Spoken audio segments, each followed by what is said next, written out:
15 benefits of walking.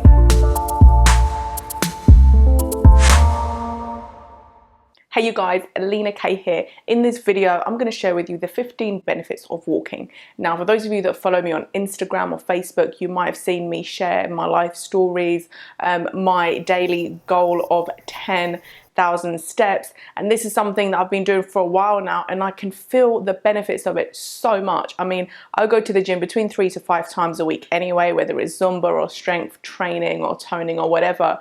But in addition to that, every single day, my personal target is 10,000 steps. As a business owner, I spent a lot of time behind my computer. This goal is really important for me to get some daily activity. But I've noticed a lot of different benefits, and in addition to me noticing them personally within myself, I've also researched some really cool benefits to walking that I want to share with you. And my goal for this really is to encourage you to set your own daily walking challenge. Those of you that are down for 10,000 steps, share it in the comments. Hey, if you are not active at all, then maybe just start with 5,000 steps, because on average, the average American walks between 3 to 4,000 steps.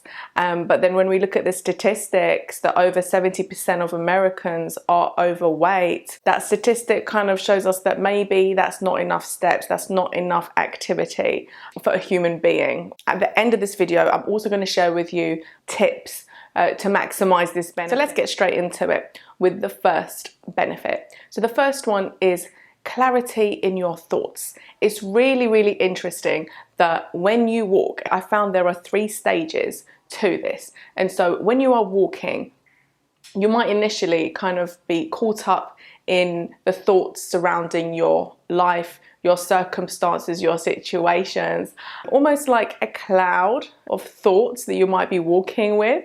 After a certain amount of time, you're going to go into stage 2, and this is where your thoughts, they will become a little bit more distant, a bit more far away. You'll be able to think a bit clearer. So it's almost like the clouds are lifting. Your emotions get a little bit lighter.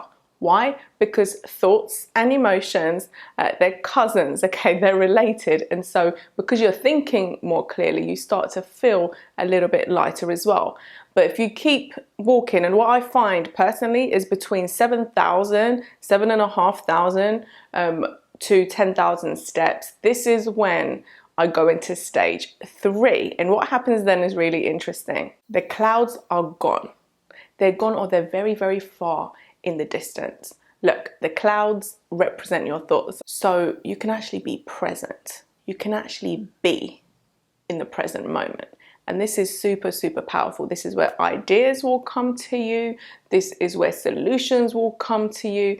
And so it's so powerful when you actually walk 10,000 steps, when you get to the stage 3, because then the walking turns into a meditation. The second benefit is that you begin to have a connection with your body. So because you become more present, you actually start to feel your body. The mind and the body are connected, and there are so many people that are just too much in here. They're too much in their minds, and we've all had this experience where we might have eaten something and we haven't been mindful, and after we've eaten, we're like, damn, we finished. The food's finished. Like, we didn't even taste it because our mind was not in the present moment. It was somewhere else. The third benefit is that walking releases feel-good endorphins in your brain. So this is huge, because this will make you feel really good. Benefit number 4, your eyes, your eye health. Loads of studies that show that walking actually improves your eyesight,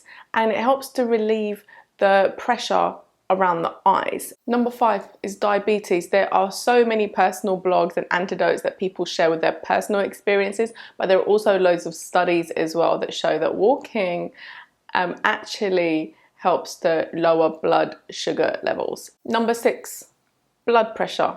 It helps with people that have high blood pressure. So this is really good news, because it's such a simple thing you can do rather than taking medication, just going for the pill.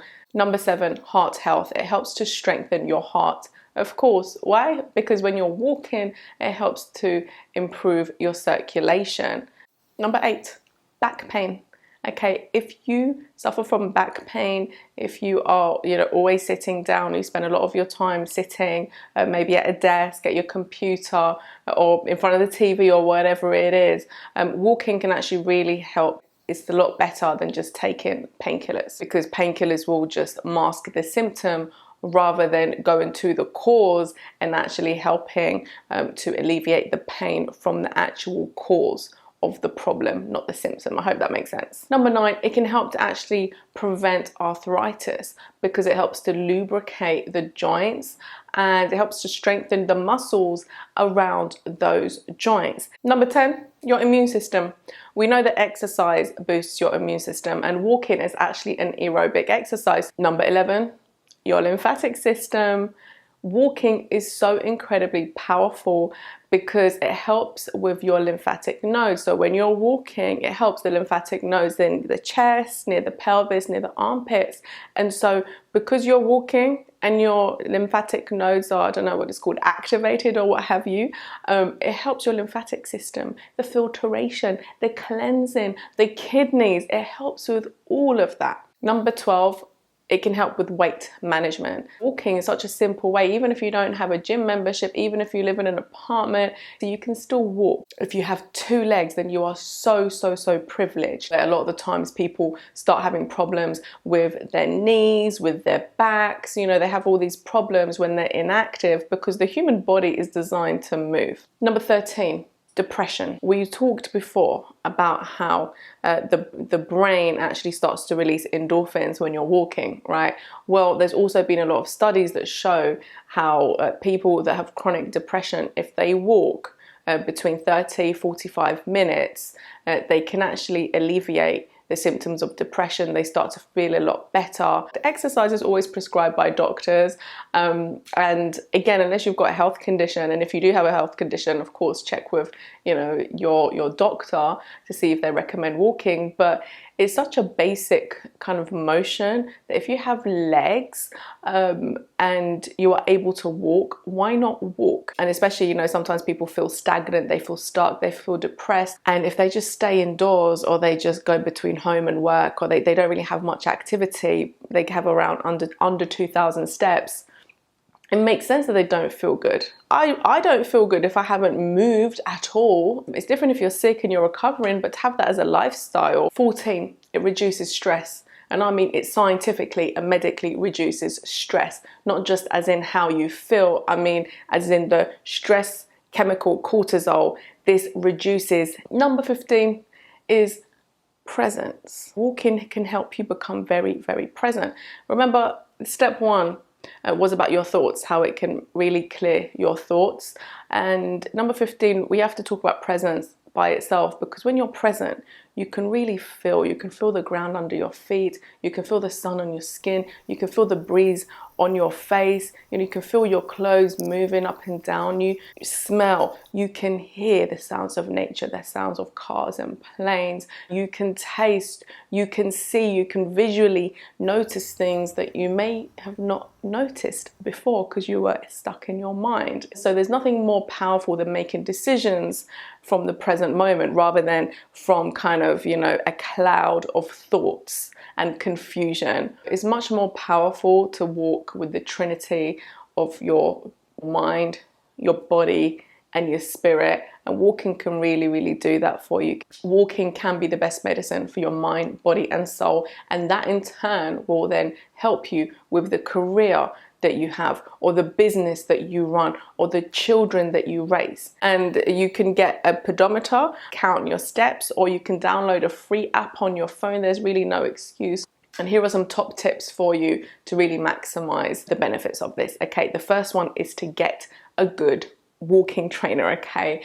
Get good shoes or trainers. Number 2 is really for flat footers, or for those of you that have kind of a problem with your balance, therefore your foot or your posture is a little bit off.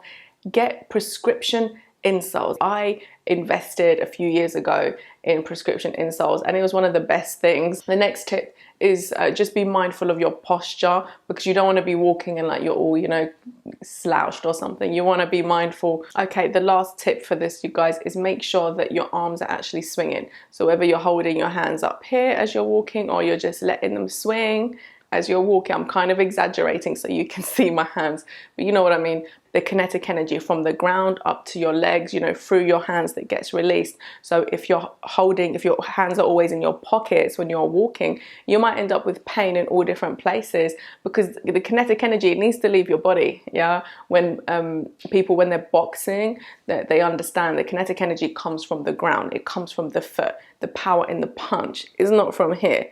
It's not even so much from here or your waist. It comes from the ground up. We have to use the same science when we're walking, so that's a really cool tip for you as well. Make sure that you are allowing the energy to flow. Okay guys, that's the video. Let me know what you think of this. Let me know if you're going to be taking part in doing 10,000 steps a day, and I look forward to reading your messages. Until next time, you guys, lots of love, light and magic to you all.